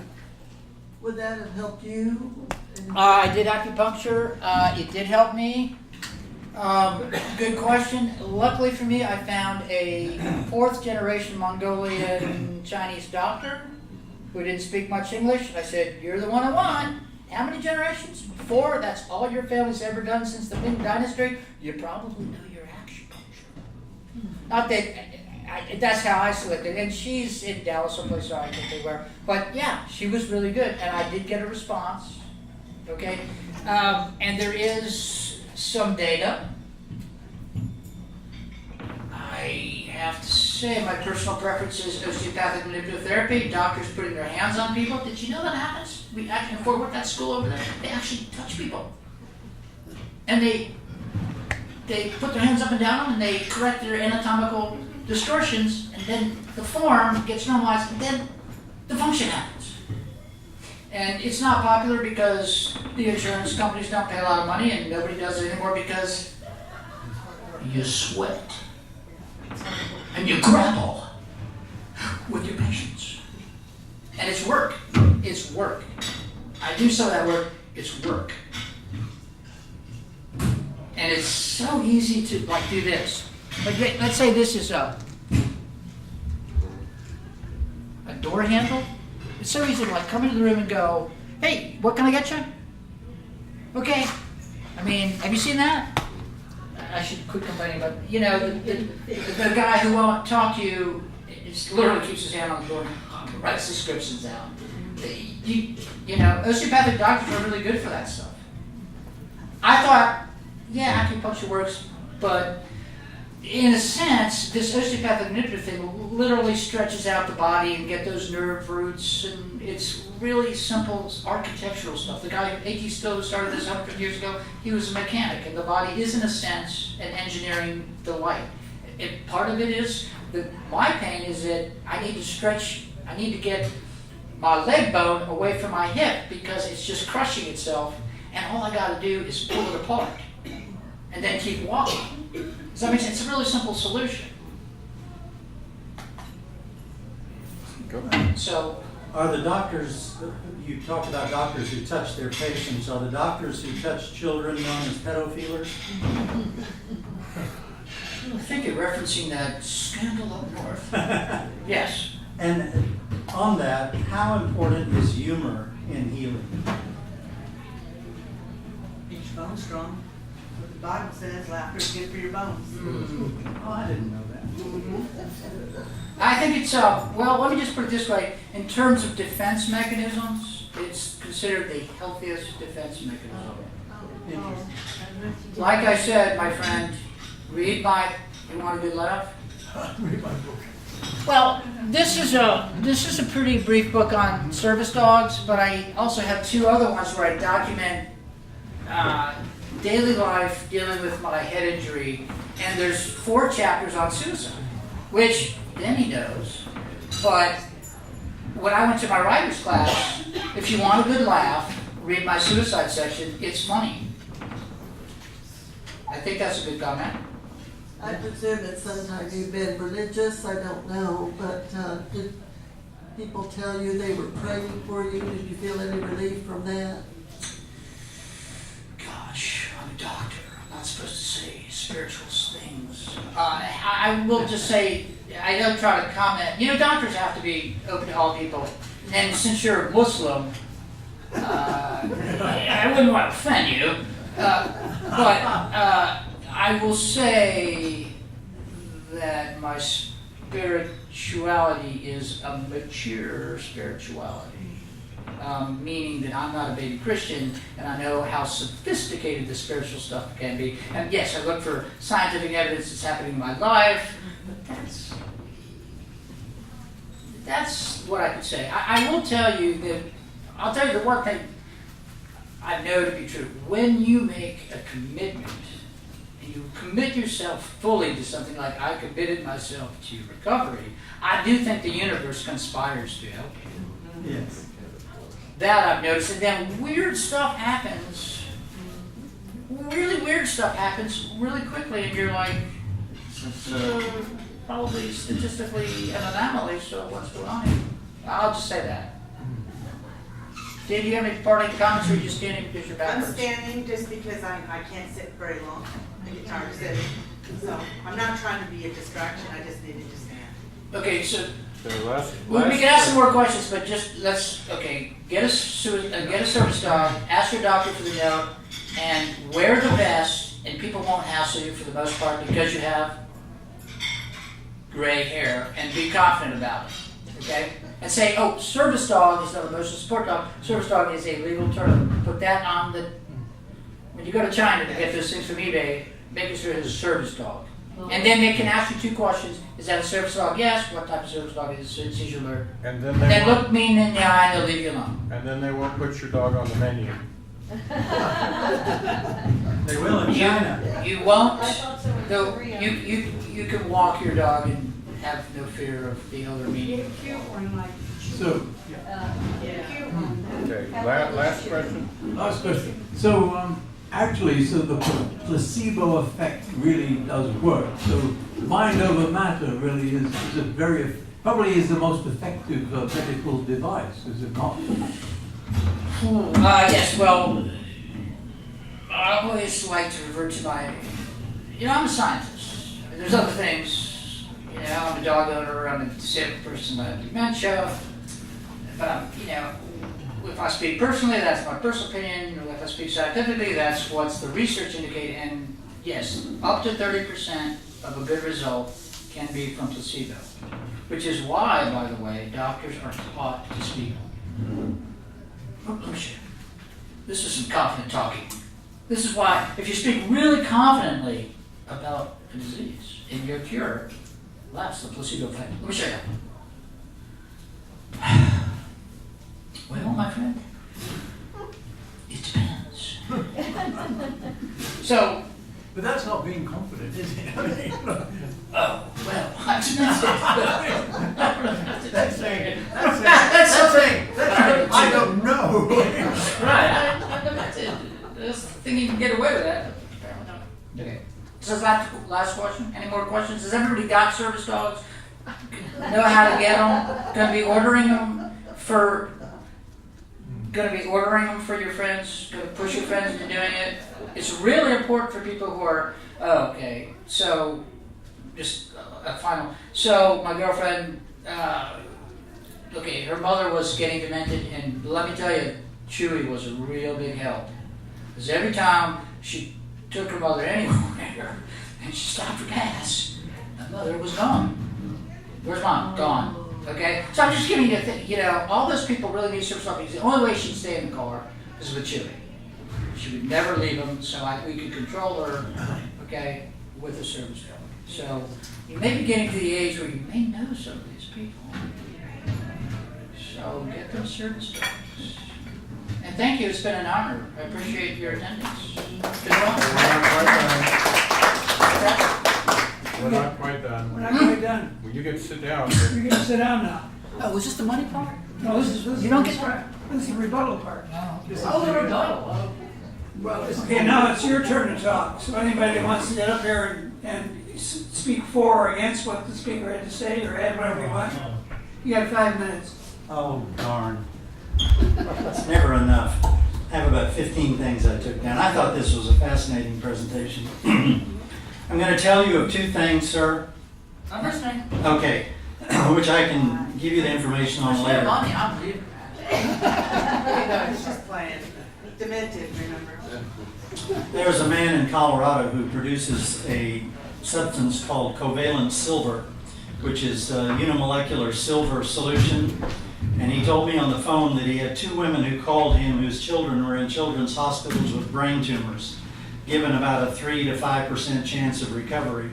And he sent this to them, and they fed it to their children, and both of them were completely recovered from the brain tumors. Wow. So you may want to check into that. Secondly, there's a YouTube available right now on a video on YouTube where Mel Gibson talks about having taken his father down to Panama to a hospital where they are doing stem cell treatments. And his father was well into Alzheimer's, and he's now telling jokes again. And they think down there what they're doing is taking the placenta material when babies are born in the hospital and using that for the stem cells. Right. And they think eventually they're going to be able to get that in price down to a very reasonable price. So that's in Panama. You can look that up on the YouTube. Years ago, I had this girlfriend whom I was fiancée. I was just terribly in love with her, and her old boyfriend from high school came back after his marriage and children and divorce, and she disappeared on me. And it was done in a rather sudden and unpleasant way, and I was devastated because not only were we pledging ourselves as having never been so much in love in our lives, but the closest friends we had ever had. So it was a huge blow. And when I got back home here and was asleep one night, I woke up because my 2 cats had come up on the bed very carefully, and they were lying down beside my head, one on each side, and they started purring in the deepest, most harmonious purr pattern between the 2 of them that I ever heard. It's the only time they ever did that. And those 2 cats were saying, "We love you, and we feel your pain." Now, animals to me are far more reliable than humans in most instances. And I love animals, I love dogs. I would come home after 3 months in college up in Illinois and went out one time and sat on the back porch. My German Shepherd Kaiser was down in the yard sniffing around, and he kind of looked around like that and saw me and then realized that was me he hadn't seen in 3 months. He came flying through the air, and I was on my back, and he was washing my face for the next 5 minutes. Animals are wonderful. As far as the need for dogs here, we have 22, between 2010 and 13, an average of 22 veterans committing suicide every day in the United States. These people desperately need help. Has our speaker left? Nope.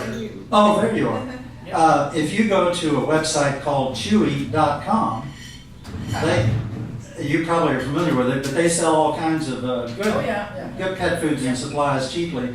But I am sure they would put your book on their website. Oh, okay. I think it'd be a good place to go. I think, John, I think you touched on a huge area, and that is how much of everything that we are and experience is mental, and I think it's mostly so. There are cases, I remember reading, there was a man who grew up normally, made average grades through school, married, got a good job, had a 2-car garage and a house and kids, and then he had to go in to get some kind of a brain scan done. And he had no brain. He had only a brain stem in his head. And he's not the only one like that. And they're still mystified at how he could be a normal, intelligent person without a normal brain. And I have read also where about 30% of the cell structure of the human heart is identical with brain cell structure. So think from the heart. Let's see. There was a YouTube on, a video on YouTube recently, it may still be there. A man was in a coma in the hospital for 12 years. Then he woke up. So lots of different things can happen.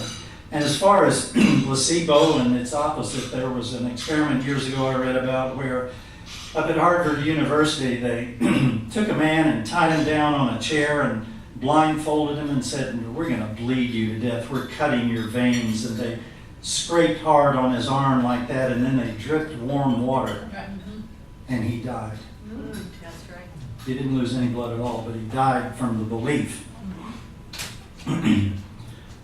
The human brain, from what I have been reading recently, and you can go on YouTube and find lectures on this, look up Barry Trower, Trower, and surveillanceissues.com. By putting electrodes on the head, they can get the electrical pattern of words, and they have cataloged over 68,000 words in many different languages. And they also know that each individual has a discrete, I guess it's a frequency pattern that only they can receive over that frequency pattern. No one else can receive it. And if you go to Trower, he was an electronics expert with the British military developing microwave weapons for years.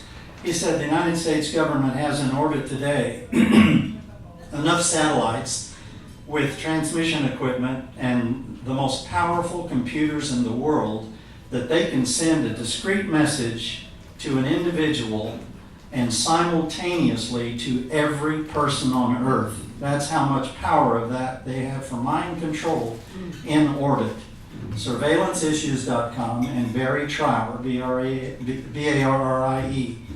There was a physicist, David Bohm, who gave an interview in a book that I had that was, the editor was interviewing people on the brain, consciousness, and all that whole thing about what is this. And David Bohm stated that, he started talking about a thing he called sudden insight. And he said sudden insight can only happen when you can cease all thinking and be totally silent. Even thinking about not thinking will interfere with it, but if you can get totally silent, sudden insight can happen. And here's a physicist in England. He said that completely explains to him instantaneous healing through prayer. And healing through prayer happens, and it can happen beyond your imagination of what it can fix. I know some of that. Now you sit down, give me another 10 minutes. This is interesting. Yeah, I could go on and on and on. No, I mean, I could go on and on about that, but I have experienced healing through prayer. I think the most important thing that we can do, and why animals are so important, is that they bring us closer to nature. And nature, to me, is where you can get closer and closer to your Creator. And by getting in that quiet state, that's where you can hear that still small voice and find the kingdom within you, I think, built into us. Every individual are all the tools we need to solve any and every problem that we could ever be faced with. I knew one man who spent his life in healing work, and he told me one day, these were family friends for years, they had this woman call, and her son had been born lame and had always spent his life in a wheelchair or in bed. And so she asked him to help, and he worked on it a while, and there was no progress, so he was talking to her. And then she happened to mention that her husband and she were of two different religions. And then click, he knew about her husband's religion, that that church does not allow or certainly put up with mixed marriages. So they sit around in a little group and put a curse on that marriage. And this is a very common practice. And so he started working specifically on that belief, to annihilate that belief and protect that family from that belief. And a short time later, the woman called him back up and said, "My gosh, you won't believe this, but my son was lying in bed like he's always been, and he yelled, 'Hey Mom, I'm going to go outside and play with my friends,' hopped up, ran outside and playing ball with his friends, as if he never remembered having been lame." Now that's a little bit of the power of prayer. And I can say, in my case, on two different instances, I'm still alive today because of it, of prayer alone, not medical stuff. Tom's going to run me out this time. Oh, I'd like to say, who did you speak? I was going to speak. Okay.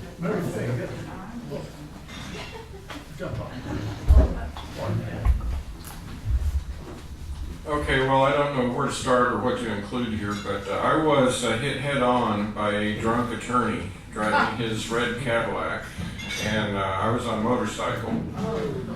And I think I absorbed an immense amount. I think I've never lifted as much weight as I did in that instance through my arms. I probably handled at least 500 pounds before my ribs hit the bike. But the one thing that's happening in these split-second instances is that my helmet all of a sudden weighed about 2,000 pounds, and my helmet was literally breaking my neck. And I'm sitting there like my neck's going to break. I mean, it's going to be broken. And then I hit the wind fairing with the front of my helmet. And as the wind fairing broke, it absorbed enough, it took enough of that force to let my body catch up with my helmet before I got launched into the air and traveled at about 200 feet through the air. And ironically, actually was upside down at one point during that 8 to 10 foot launch, and actually landed running at what seemed like about 30 miles an hour. And I've talked to stuntmen, they don't even think that's possible. They know none of them would be able to do that. But I had an immense amount of time to think through everything going on. And I speak to people in different fields, and they say, well, you know, the human perception is only, you know, like a 24th of a second. You can't split seconds that much. All I know is what happened. I was in 2001, A Space Odyssey, or whatever the heck it was, and things slowed down so much that I had plenty of time to do everything I did. But I came away from that with brain damage, and I think that instantly I didn't seem to have damage, but then swelling set in overnight. I didn't go to the hospital, by the way. I had my bike destroyed, and I actually went to my office. I had a cot at my office. I had a 24-hour business, and so I woke up in the morning. I could not move. Every muscle in my body was all locked up, and I had to pee. And the ladies working for me, my operator, thought that was hilarious. And they weren't much help at all, because they kept telling me jokes to make me laugh, and my ribs were cracked. And every time I laughed, it was complete agony. But I couldn't not laugh at the jokes, so I'm laughing and crying at the same time. Anyway, I came away with a degree of hemiplegia. I had one whole side of my body where I lost a percentage of feeling on, and other things. And then I went to court for the hit and run to try to recover damages and, you know, get some financial help. And the attorney beat me in court. What?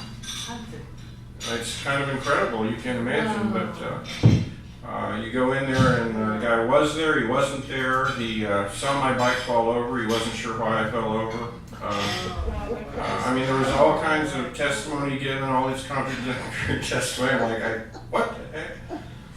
But anyway, but that wasn't the worst brain damage I received. But after that, I had one eye focusing slower than the other. It focused just immeasurably slower than the other, which caused these anomalies in my vision. But over time, I did kind of recover or compensate for that. But the brain damage that hit me the worst happened in a dentist's office when they left me with a fluoride gel in my mouth for about half an hour, 25 minutes to half an hour. And that evening I encountered a cytokine storm, is what I believe the medical term is. My brain was poisoned. And I woke up the next morning barely able to talk with about a reduction down to 85 IQ. Of course, I was working for a major corporation at that time, so nobody noticed. And I was able to kind of fake it. And when I realized that I'd lost all my mathematical tables, and I could do just a little simple addition or subtraction, that was it. I knew I was in trouble.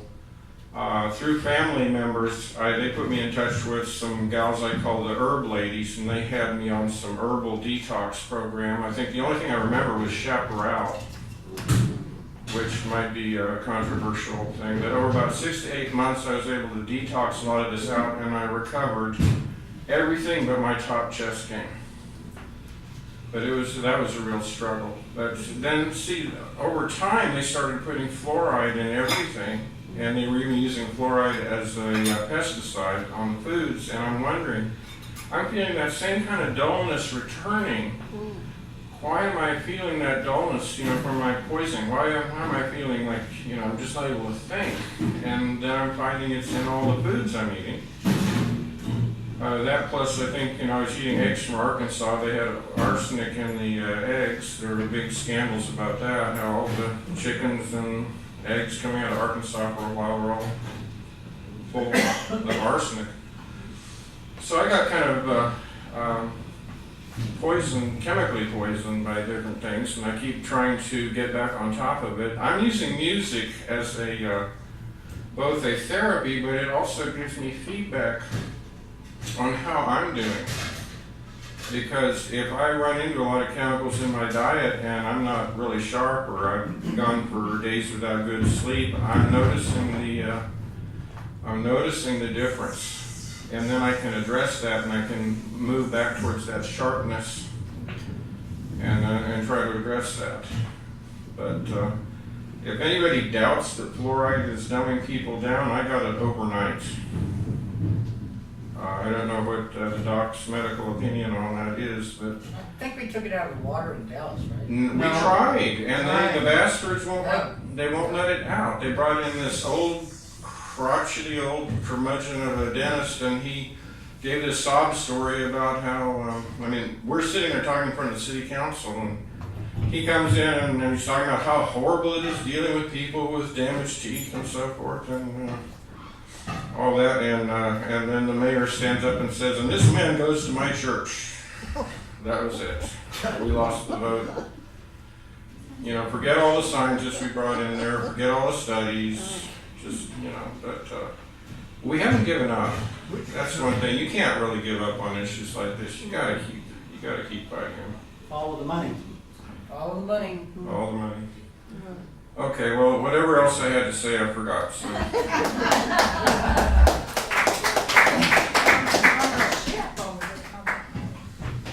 Well, I'll just mention this one thing I did when my children were little, and I would comfort them, and also I would tell them to go away if they had a pain, and they still thank me to this day. And I myself, if I ever feel bad, I say, I don't like the way I feel, go away. I'm bored with you, go away. So try it, see if it works. With a head injury, I don't know. But we all need to read about Tesla technology, and it's called purpleplate.com. I've been at parties before, and I have a little purple plate, and let people use it that have pain, especially older people. one lady couldn't move her leg, it was hurting, she couldn't move it, she must have been maybe 90. And put the purple plate on, she could move her leg, the pain was gone. People put it right up here to get rid of migraine. And I've had to sell my purple plate at parties before, that's how great it worked. At one time I had 4 or 5. They used to be, if you bought several, a lot cheaper, of course. Now they're about $30 a piece.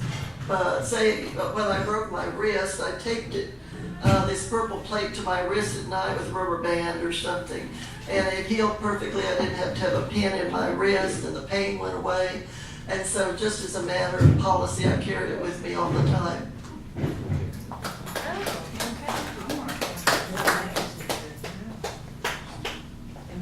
You're next.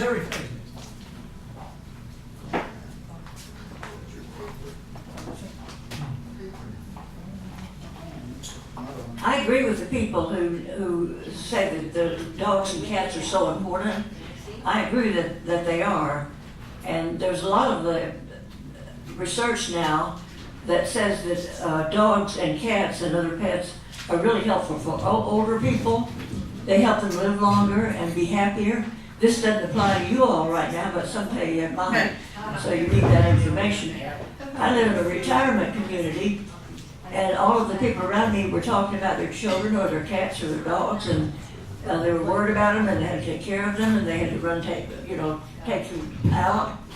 And I didn't have anything to talk about. However, I got a tomato plant, and I live on the 2nd floor, and I just have a balcony.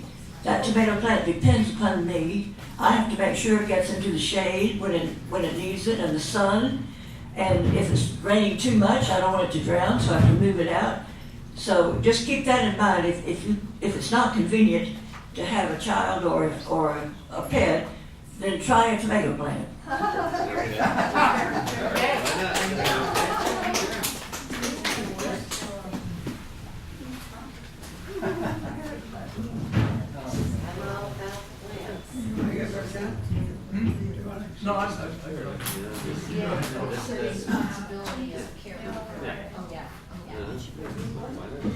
No, I guess I'm the last one standing, so I want to thank our speaker. I think he did a great job here tonight. Thank you. And he got us all thinking, and he brought his dog with him, which also got us thinking. But I don't know. I have nothing I can add to this other than the fact that it was quite stimulating, quite interesting, and quite informative.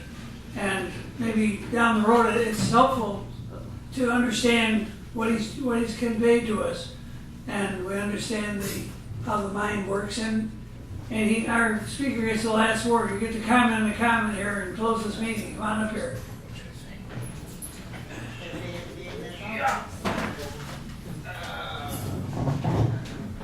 Yeah?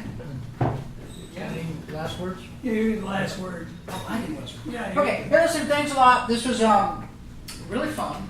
Did I tell you about that dog? That book I wrote? No, just kidding. Hey, listen, this is really interesting. I didn't know what to expect. This was fun. Gave me an opportunity to. He did call me an actor. Besides the, he called me an actor, like not a doctor. So I got a chance to act. That was fun. Act out. But listen, I appreciate everybody's. This is a pretty bright group. This is pretty fun, and you're very involved. And so I hope you take that involvement. Self-empowerment. And go forth. Yeah, I mean, I have been through hell, and I'm glad, to be honest, I didn't commit suicide because of my dog, but also because I didn't want anybody else going through this. And it is hell. It's purgatory for sure.